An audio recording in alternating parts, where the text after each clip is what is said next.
when I originally wrote this, I had a prologue, prologue and then an epilogue at the end. The prologue actually got cut from the final manuscript during the final editing, and it's very short. It's a very short prologue, so I'm going to read that, and it'll give somebody, people who have already read the book or are about to read the book, it'll give them a little bit of extra insight into part of the story. So here we go. Prologue. He worked the second shift, the graveyard shift, and he absolutely hated it. But now he was on his way home. It had been a boring night, 2 speeders that he'd let off with a warning, and 1 drunk and disorderly at a convenience store. He spent the rest of the evening driving around, doing nothing. Sometimes nights like these seem to last an eternity. His dashboard clock showed 12:15 a.m. as he pulled into his driveway and killed the headlights. He let out a slow exhale of relief. In less than 5 minutes, he would be easing under the sheets to cuddle up with Laura. She would be sound asleep, having put Zach to bed just after dark, before she made her way to bed around 10. She was a morning person. He was a night owl. Somehow they managed to make it work out. They were a typical young American couple living in a tiny starter home, working odd hours, doing what they had to do in order to get where they wanted to be someday. These weird shifts were all a part of paying their dues. He closed the door without a sound and took a look around. No moon, no wind, no noise of any kind. All the houses around his small 2-bedroom rental were dark. The whole neighborhood was asleep. It wasn't called the dead of night for nothing. He opened the front door and pushed it shut with a barely audible snick so he wouldn't wake Zach and Laura. He relied on his memory to make his way through the darkness of the living room. 2 steps to get past the doorside table, then 1 step to the left to move past the end table beside the couch. He was just beyond the table when he stumbled and fell over something. On his knees, he felt along the floor and found what seemed to be a drawer lying next to the couch. Normally it would be in the small desk against the far wall, 15 feet away.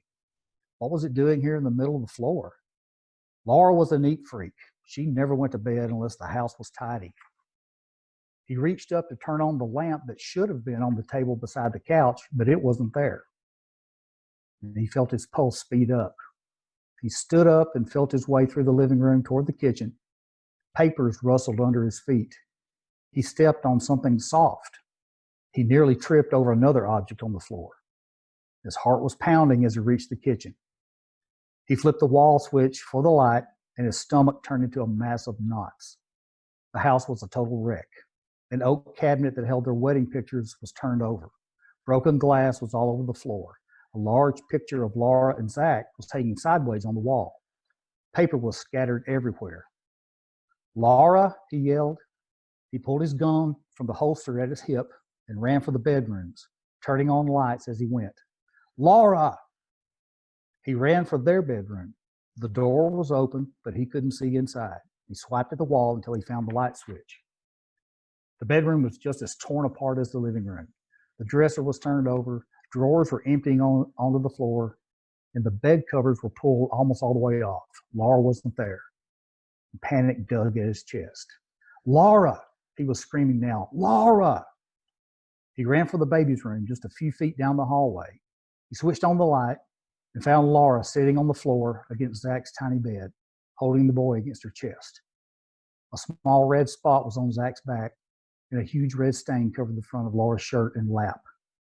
Her head was leaning back on the bed, her mouth open as if she had frozen in place while inhaling a deep breath. "No!" he screamed as he fell to his knees. "No, no, no, no, no!" Tears flooded his eyes as he reached for his wife and son, not knowing where to touch them, but wanting to pull them into his arms, hoping that his embrace would wake them up. But deep down, he knew they weren't going to wake up. They had both been shot through the heart by the same bullet. Someone shot Zach in the back as Laura held him against herself, and the bullet went all the way through his body and into her heart. Their skin had already turned a faint gray. Their lips were purple. He screamed at the ceiling until he had no voice left. And then he fired his pistol at the bedroom wall until the magazine emptied, shooting at the imaginary ghost that had taken his family away from him. When that offered him no relief, he threw his pistol through the glass of the bedroom window and collapsed on the floor. And that's the prologue that didn't make it.